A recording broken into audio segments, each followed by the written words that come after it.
வெற்றி, மாபெரும் வெற்றி. குடுங்க குடுங்க குடுங்க. ஏங்க ஏங்க நம்ம போட்ட ஃபர்ஸ்ட் பிளான்ல நம்ம ஜெயிச்சிட்டோம், வெற்றிக்கு பறிச்சிட்டோம். அந்த சந்தோஷம் கொஞ்சம் கூட இல்லாம உம்முடுறீங்களே. ஏங்க சந்தோஷப்படுற விஷயமா இது? எவ்வளவு பெரிய சீரியஸான விஷயம். நீங்க நம்ம காமெடி பண்ணிட்டு இருக்கீங்க. இதுல நம்ம ஜெயிச்சிட்டோம்னு சந்தோஷப்படுறதுக்கு என்னங்க இருக்கு? இன்னும் சொல்ல போனா நீங்க சொல்ற மாதிரி இந்த விஷயத்துல நம்ம ஜெயிச்சிட்டோம்னு சொல்லி சந்தோஷப்பட்டா அதுதாங்க நம்மளோட முட்டாள்தனம். உண்மையை சொல்லணும்னா நாம இதுல தோக்கணும் தாங்க எனக்கு ஆசையா இருக்கு. கல்பனா பிரெக்னெண்டா தான் இருக்கான்னு நிரூபணமாகி நம்ம வீட்டோட ஒட்டுமொத்த சந்தோஷமும் நிலைக்கணும்னு தாங்க தோணுது. மத்தபடி நாம ஒரு டெஸ்ட் வச்சு அதுல அவ கர்ப்பமா இல்லையான்னு தெரிஞ்சுக்கிட்டு ஒருவேளை அவ பொய் சொல்லியிருந்தா எல்லாரும் முன்னாடியும் அவளை நிக்க வச்சு அவமானப்படுத்தணுங்கிற எண்ணம் எனக்கு இல்ல. அவ பொய் சொல்லிருக்க கூடாது. இந்த வீட்டோட சந்தோஷம் பறி போயிடக்கூடாது. அது மட்டும்தாங்க எனக்கு கவலையா இருக்கு. நீங்க இப்படி நினைக்கிறீங்க, அவங்க அப்படி நினைக்கிறாங்களா?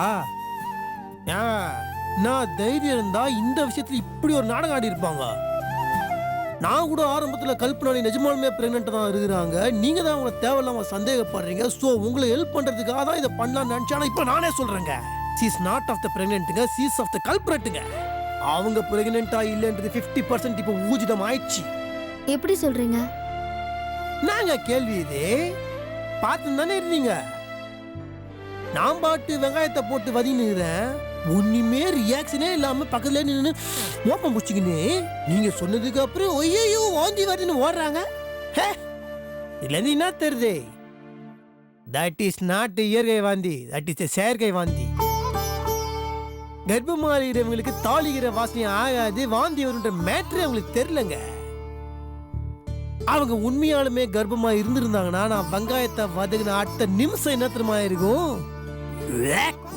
வாந்தி வந்திருக்கும். வந்துச்சா வரல, அதான் ஏன் அவங்க கர்ப்பமா இருக்குது வாய்ப்பே இல்லைங்க. 50% கன்ஃபார்ம். சரி, இப்ப அத பத்தி பேசி பிரயோஜனம் இல்ல. இனிமே நடக்க போறத பத்தி யோசிப்போம். இனிமே என்னங்க நடக்கணும்? அதான் அவங்க கர்ப்பமே இல்லைன்னு தெரிஞ்சிச்சே. ஹலோ, 50% தான் அவ கர்ப்பம் இல்லைன்னு நீங்களே சொன்னீங்க. இப்ப நமக்கு 100% தெரிஞ்சுக்கணும். அதுக்கு என்ன பண்ணணும் அதை யோசிங்க.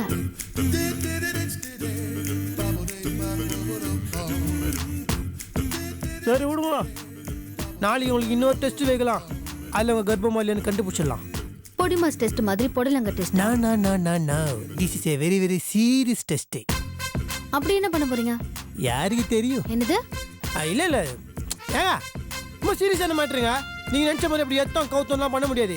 நான் கொஞ்சம் கேர்ஃபுல்லா யோசிக்கணும். இதுக்கு மேல என்ன சொல்ல போற? சொல்றதுக்கு வேற ஏதாவது போய் இருந்தா சொல்லிடு. அவதான் என்ன ஏமாத்தி எல்லாத்தையும் என்கிட்ட இருந்து பறிச்சிட்டான்னு பார்த்தா நீயும் இப்ப அதே தான் பண்ணிருக்க. ஏன் ஆலியா, ஏன் இப்படி பண்ண?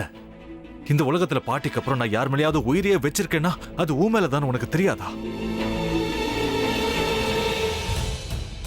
ஏன் இப்படி பண்ண ஆலியா? உனக்கு காசு பணம் அவ்வளவு முக்கியமா போயிடுச்சு. அதுக்காக நம்ம உறவை கூட மறந்துடுவியா?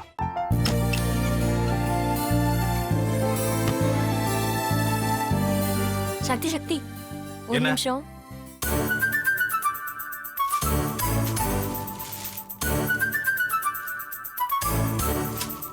இந்தாங்க. என்ன இது? உங்களுக்கு பிடிச்ச பிராண்ட் செப்பல். இது என்ன நான் தலையில வச்சுட்டு தூங்கணுமா? சரி அதை விடுங்க. இங்க பாத்தீங்களா டைம் பீஸ். இதோட அலாரம்க்கு தான் நீங்க டெய்லி எந்திரிக்கணும். அதெல்லாம் என் மொபைல்ல இருக்கு. முத்து முத்து, என்னடி இவன் முத்துன்னு ஒருத்தைய உருவாக்கி விட்டான். செல்வியை மறப்பான்னு பார்த்தா எப்ப பார்த்தாலும் முத்து முத்துன்னு கூப்பிட்டு இருக்கான். முத்துவ கூப்பிட மட்டுமா செய்யறான், முத்துவ வச்சு என்னென்னமோ செய்யறான். நாம தான் இழிச்சவை மாதிரி வேடிக்கை பார்த்துட்டு இருக்கோம். என்ன முறைச்சு என்ன பிரயோஜனமாயா? உனக்கு வேற குரல் போயிடுச்சு. அடுத்து அவ செல்வியை கூப்பிட்டானா என்ன பண்ண போற? உன்னுடைய விருப்பப்படியே நீ ராமநாத வீட்டு மருமகளா வாழ போற. கண்டிப்பா என்னுடைய ஸ்தானத்திலிருந்து அவன் உன்னை நல்லா பார்த்துக்குவான் அம்மா. டேய், அவரை பத்தி தான் உனக்கு தெரியும்ல. அவர் எந்த முடிவு எடுத்தாலும் அதான் ஃபைனல். நம்ம அப்பா வேணுமா வேணாமாங்கிறத நீயே முடிவு பண்ணிக்கோ. வாடா.